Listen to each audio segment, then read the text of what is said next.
So let's get your favorite DFS plays at a couple different price points, aka MLB price check. So Matt, there's 10 pitchers who clock in at over 8K tonight. Lucas Giolito being the most expensive at 10.6.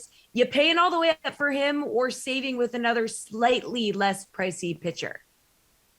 I don't think there's a bad choice up here. So I think Giolito is a perfectly good play. I think Max Scherzer is fine. If I have to pick one guy that I may be fading, it's probably Shohei Ohtani. That just may be an ownership thing. But the guy I like the most that I think comes in the lowest owned of this group is Eduardo Rodriguez. I think he's about as good of a pitcher as Ohtani is, and he's in as good of a matchup going against the Tigers. He just doesn't have the recent performance. He got hurt in a start against the Yankees, and then he had a tough start last time out against the Blue Jays, just two really, really tough matchups. Those may be the two best offenses in baseball right now, or at least the American League with the team that the Dodgers have.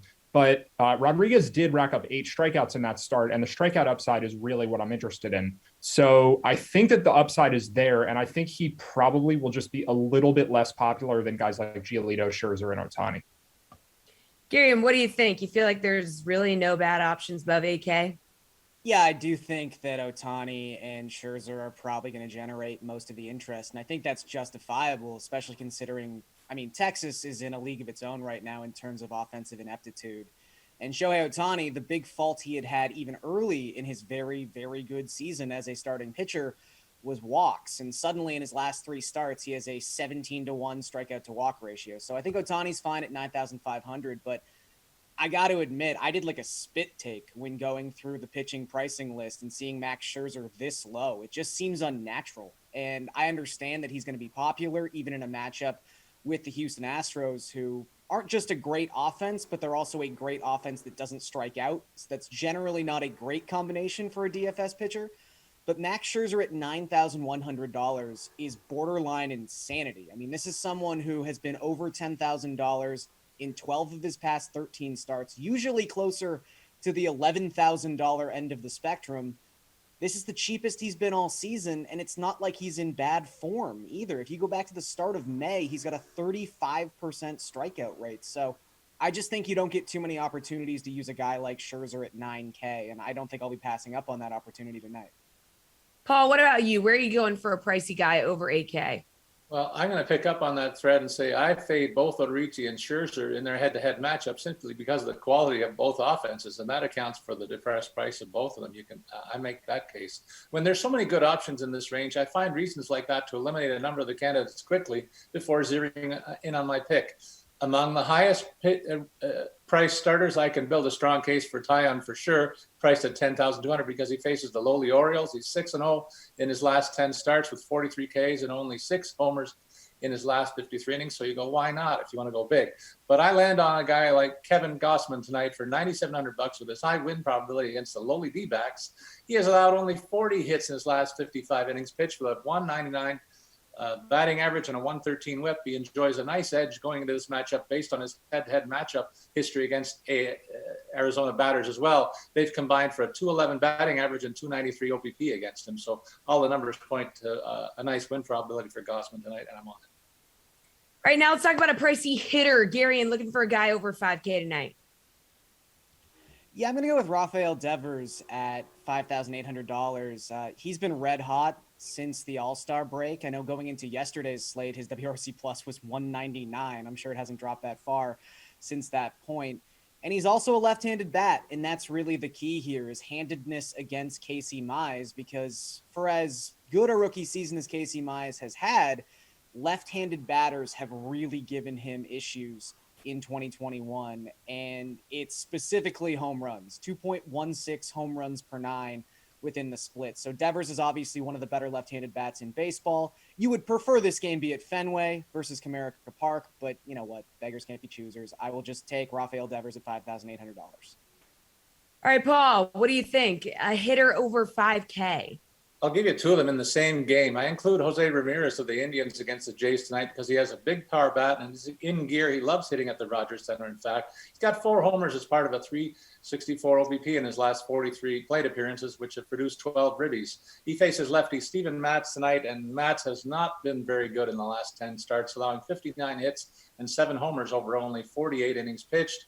leading to a 4.84 ERA in that stretch. That's pretty bloated. So I like the hot hitter versus cold pitcher thing in this one. So sign me up for $6,000 here. But right on the other side of the field, I go with George Springer and a $5,600 price tag. One of the hottest batters in the majors with 15 hits in his last 35 at bats, which include 4 homers and 11 extra base hits in that sample, and part of an impressive 1.373 OPS in that stretch. He faces JC Mejia, who is 0-6 with an 8.55 ERA in his last 10 starts. I think the ball is going to fly in downtown Toronto tonight. All right, Matt, what do you think? Guy over 5K? So the ones that are around 5K or just above, I think will be much more popular than the guys near the 6K range, just because of the slate dynamics where we have all of these stud pitchers who are expensive, and fitting them into lineups is going to mean you can't play the hitters that are near 6K. So I think the Blue Jays are good calls. The two players I'm torn between for my favorite, I think, are Bryce Harper and Mookie Betts. And I'll just go with Betts because I picked him yesterday and the Dodgers put up 0 runs against the Astros. So I'm just going to go right back with the Dodgers guys. I think Betts at 6,000, Muncy at 5,500. There just won't be ownership on them again, in part because they didn't play well yesterday. So there's no reason for them to be that excited about unless you go back a couple days.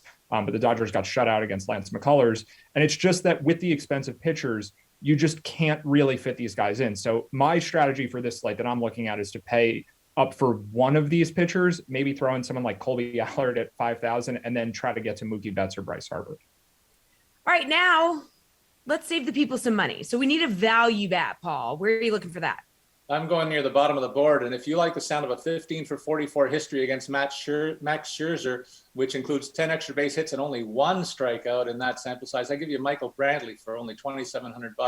That's too big a sample size to ignore. And that lone strikeout in 44 ABs tells me that Brantley's going to surely put the ball in play. And I think he gets at least a base hit tonight or 2 and pays well for that low price tag. I also think you have to consider the Yankee bats in this range as they're facing Matt Harvey of the O's tonight. Harvey's been a little bit better than he started out the season with, but I still can't pivot away from price tags of $4,400 on the likes of Lieber Torres and Gary Sanchez as part of a Bronx Bomber attack this evening. And I mentioned Mejia's numbers. That implies a Blue Jay stack too. And I'll include Randall Grichuk for $4,300 and Lourdes Gurriel for $4,100. So a lot of low price tags, and you can really spend big on a pitcher if you can fit some of these guys into your batting lineup. Matt, where are you going for a value bat? Yeah, so I think the 2 spots the field goes to are this Yankee game where you have some weirdly underpriced players against Matt Harvey, but that will create a lot of ownership. And then you have Coors Field where there's a bunch of cheap bats too. So I'm sticking with the Dodgers, Will Smith, Corey Seager, Cody Bellinger, all in the mid 4,000s.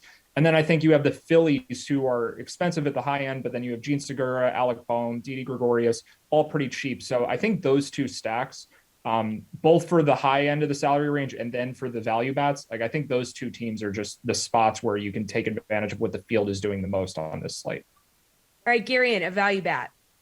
Yeah, I mean, we've talked a lot about the Jays as a stacking opportunity, and this guy's name hasn't come up yet, but Corey Dickerson, not someone that a lot of people have been talking about, mostly because he's been injured, but came off the IL after a 2-month stint yesterday and hit 6th in the Blue Jays batting order. That's going to be important if he does that again. He's just $3,400. And for as good as I believe the Jays will be tonight against JC Mejia, he does have overwhelming left-handed splits. He's actually been pretty good against right-handed batters, and the majority of the Blue Jays bats are right-handed. They're really good right-handed bats, but they're still right-handed. Mejia has been awful against left-handed bats, and Dickerson should be the one in the Jays order that bats the highest. So at $3,400, with the Jays having one of the higher implied team totals on the slate, I think he's a really good value play. All right, let's switch gears here, guys. Matt, what's your favorite play on the DK Sportsbook for MLB tonight? I think it's the same theme that we're going to see for a little bit longer at this stage of the season, where you have teams that just made moves at the deadline or in the playoff hunt, just being a little overvalued against teams that just are well out of the race. But we're not in September yet where we have all these call-ups playing. It's still major league players going against major league players. So you get some big money lines in spots where it's probably not warranted. So I think the Giants against the D-backs are just being undervalued by the odds makers, where this game should be closer to even than it is. I think the same is true for the Indians, and I think the same is probably true for a couple other teams. It's just that if you look at these lineups, they're not that bad yet. And in a month, it's not going to be the case where you just have guys who have never played before will be in the lineups for a lot of these teams. But I think some of the larger underdogs are just good spots to target right now. because they're just being undervalued due to not having as much to play for.